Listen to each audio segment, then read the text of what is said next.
Hey, what is going on, everybody, man? So I just got my hands on the Galaxy S7 Edge, and we're just going to take a look at it, whether it's worth it in 2018 or not. Now, this phone actually came out in 2016, so it came out a little over 2 years now, but it's really not that old. I always love the body of these things, and for some reason, I always like the Edge variants over the regular variants of the Galaxy phones. I mean, if you remember the S6 Edge, I always loved that. I always thought it looked super sick. But looking around the body, it's super premium. There's glass on the back, aluminum frame, very well built. It definitely still feels like an $800 device, especially from the outside. And to top it all off, it has a micro SD card slot, so you can easily swap in and out memory. So that's super cool. I mean, we see a trend, phone manufacturers are taking that out, but this phone still keeps it, and it still has a headphone jack if you're interested in it. I don't really care about them anymore, but whatever. Now, the screen is still beautiful. It's 5.5 inches on the front, 1440p Super AMOLED screen. The thing that sucks though, I mean, I already made a video about it, but I'm gonna talk about it again. I've had the worst luck with AMOLED phones, okay? Every single one I've ever gotten has burn-in on it. Even this one has burn-in super badly. It might be a deal breaker for a lot of you guys.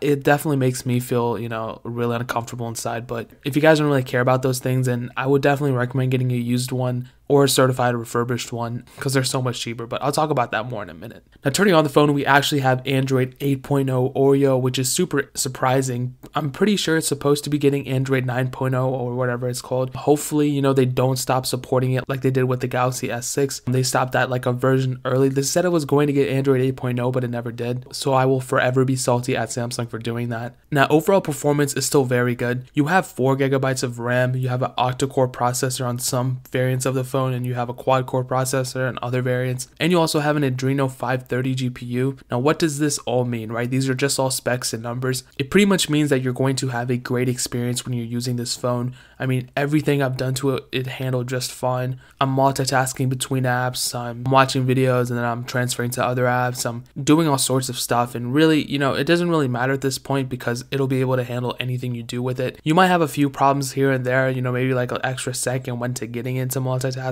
but really it's no big deal for me. Gaming is awesome as well. I was not expecting gaming to be as good as it was on this, and on top of it, I'm surprised that this phone didn't even heat up that much. I mean, like on my S6 and S4, that phone would get up to like 1,000 degrees when I'm using it. Like, it's just ridiculous. Literally with like the Galaxy S6, I'd be able to like crack eggs on it and cook them. Like, it was crazy. But on the S7 Edge, yeah, like I said before, anything you'll throw at it, it will be able to handle it. I'm still surprised by how Samsung was able to make this phone so good at gaming, performance, and everything. It's really cool that they were able to do that. Now, switching to the back and the front, the cameras are awesome as well. There's a 5 megapixel camera on the front, and there's a 12 megapixel camera on the back. Now, it does have a lot of features. You have phase detection, autofocus, OIS, it shoots video 4K, and it has 60 frames per second at 1080p. Now, that's super cool and everything. It has a lot of features, but for the average person like you, I know you pretty well. You're pretty much just going to set it at 30 frames per second at 1080p, and I can tell you right now that for your usage, when you're taking pictures of the stuff that you take pictures of, the pictures will come out awesome. As you can see from the photos I'm posting on the screen, I'm outdoors and it looks super sick. I don't even know what I'm taking pictures of. I hope it's like the sidewalk or something, but whatever it is, you can see that the photos turn out very well. And I really appreciate that you can shoot 4K on this. Since we are moving into the trend of more things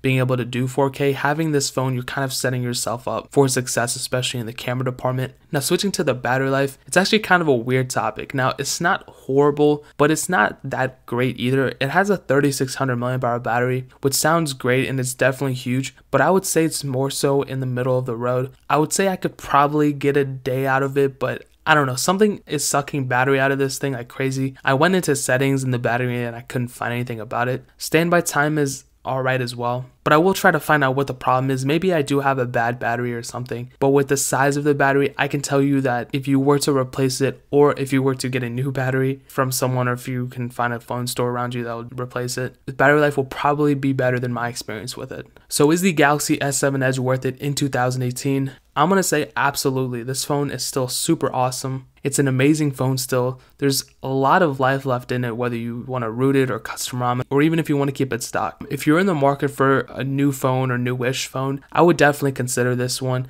Word of advice though, if you're getting a used one, I would definitely consider factory refurbished or certified refurbished or whatever. There's a less chance of burn-in on your display. I'll link a certified refurbished one in the description so you can easily get one, and I would recommend getting it from there so you can support the channel as well. And guys, that is pretty much it. If you have any questions or anything like that, that, leave it down in the comment section below. Hit that like button, that'll mean so much, but definitely hit that subscribe button.